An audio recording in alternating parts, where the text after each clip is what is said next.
Hello everyone, मैं हूं विक्रम और शॉपिंग कार्ट के इस 10th वीडियो में आपका स्वागत है।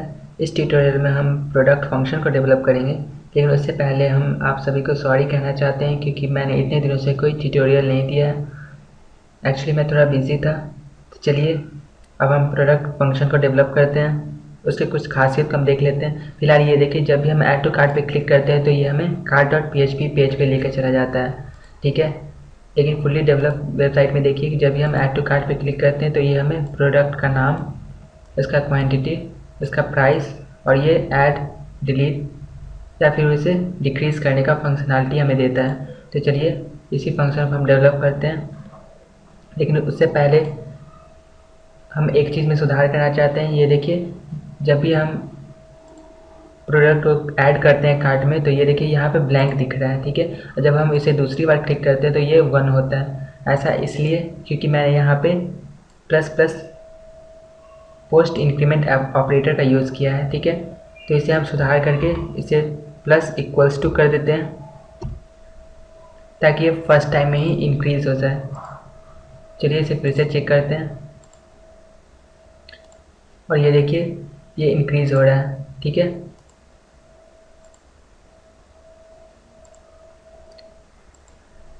तो चलिए अब हम एक नया फंक्शन क्रिएट करते हैं। हम लिखते हैं फंक्शन प्रोडक्ट। इसके अंदर हम फॉर ईच लूप का यूज़ करेंगे। फॉर ईच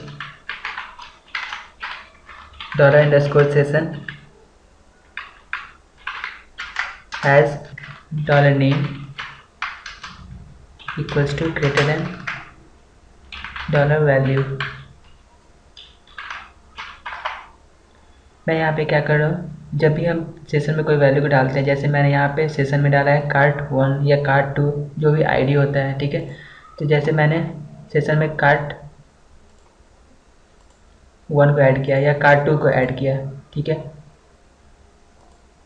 तो यहाँ पे नेम में क्या आ जाएगा, cart1, ठीक है। और इसका वैल्यू जितना भी इसका वैल्यू होगा, जैसे कि मैं यहाँ पे एको करके से आपको चेक करके दिखाता हूँ। एको $name, इसे मैं कनकैटिनेट कर देता हूँ, एक स्पेस दे देता हूँ,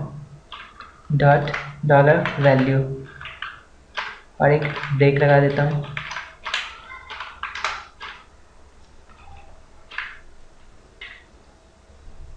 तो चलिए इसे हम चेक करते हैं।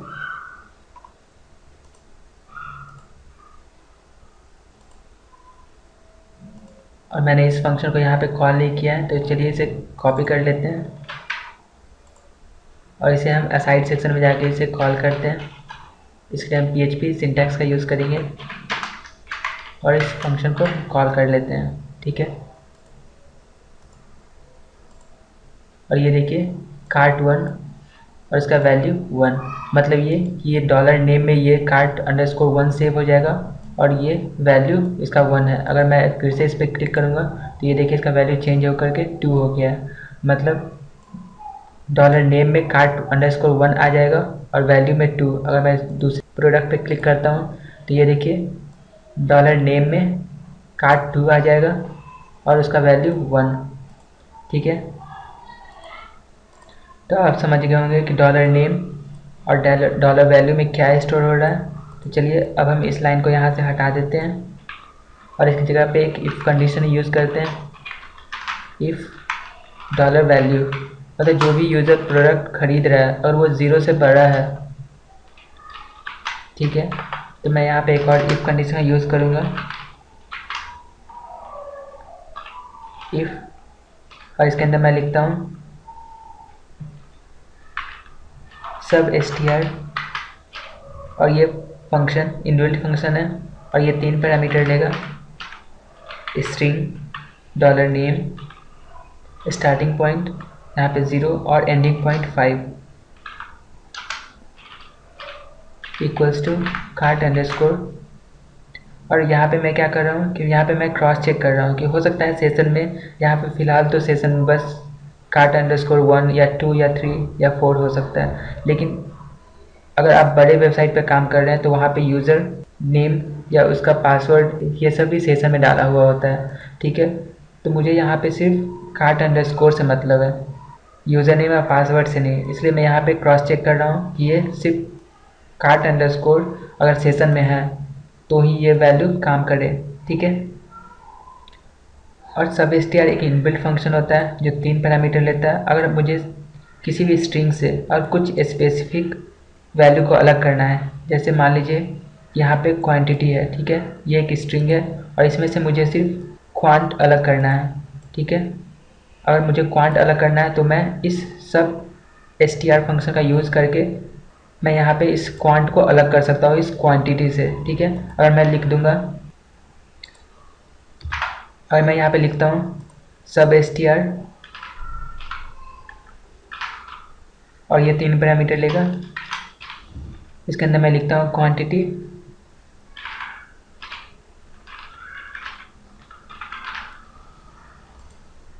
कमा 0 और ये देखिए मुझे क्वांट अलग करना है, ठीक है। तो ये काउंटिंग, पहला काउंटिंग हमेशा 0 से शुरू होगा और सेकंड काउंटिंग हमेशा 1 से शुरू होगा। तो 1 2 3 4 5 कमा 5,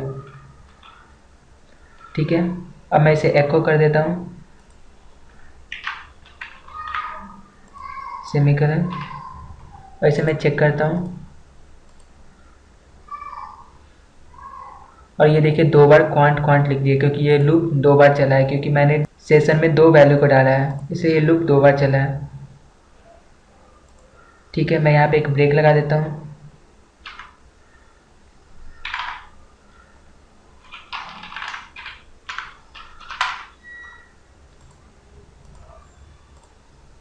और ये देखिए क्वांटिटी में से क्वांट को ये अलग कर दिया, ठीक है। तो आप समझ रहे होंगे कि ये सब str फंक्शन किस तरह से काम कर रहा है। ठीक उसी तरह से जैसे डॉलर नेम में cart_1 या cart_2 आएगा, ठीक है। तो ये 0 और 5 मतलब ये कि 0 से शुरुआत करो, मतलब 0 1 2 3 4 और यहाँ पे cart_1 होगा, ठीक है। तो 0 से शुरुआत करो और 5 तक जाओ, मतलब ये सिर्फ 1 को एक्सक्लूड कर दिया और cart_, के इक्वल टू चेक कर रहा है, ठीक है। अगर ये इसके इक्वल टू है तो यहाँ पे हम id का यूज़ करेंगे। ये देखिए कि जब भी हम ऐड टू कार्ट पे क्लिक करेंगे तो ये हमें प्रोडक्ट का नाम और उसका जो डेटाबेस में वैल्यू मौजूद है, जैसे कि ये प्राइस, ठीक है, ये प्राइस और ये शिपिंग, ये मुझे 2 वैल्यू चाहिए। तो उसके लिए मुझे डेटाबेस से क्वेरी करने के लिए मुझे आईडी का ज़रूरत पड़ेगा। तो आईडी के लिए हम लिखेंगे $id सब str और फिर से ये 3 पैरामीटर लेगा, $name और स्टार्टिंग पॉइंट यहाँ पे मैं 5 से स्टार्ट करूँगा क्योंकि मुझे आईडी चाहिए और ये स्ट्रिंग cart_1 मुझे इसमें से हटाना है, निकालना है, ठीक है। और मुझे जो बाद का चीज़ है जैसे cart_1 तो मुझे ये 1 या फिर 2 ये चाहिए, ठीक है। इसके लिए हम लिखते हैं कार्ट स्टार्टिंग पॉइंट 5 और इसके अंदर हम लिखेंगे str लेंथ, स्ट्रिंग लेंथ, जो एक इनबिल्ट फंक्शन है वो लेंथ बताता है स्ट्रिंग का, और इसके अंदर हम वैल्यू देंगे $name -5, मतलब ये मान लीजिए यहाँ पे जैसे cart_100 है, ठीक है।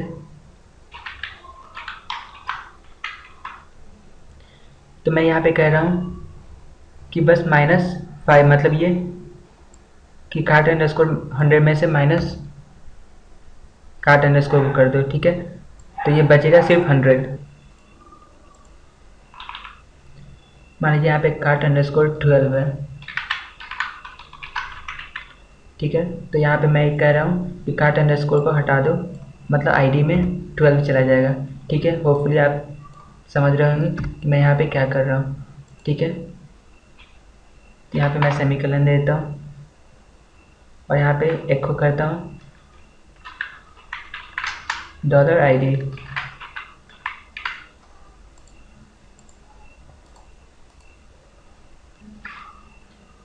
और ये देखिए यहाँ पे सिंटैक्स एरर आ रहा है, अनएक्सपेक्टेड दिस।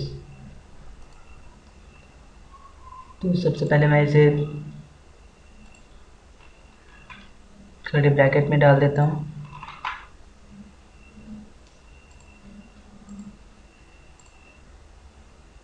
और ये एरर अभी भी दिखा रहा है। और ये देखिए मैंने यहाँ पे एक ब्रैकेट कम दिया है, ठीक है।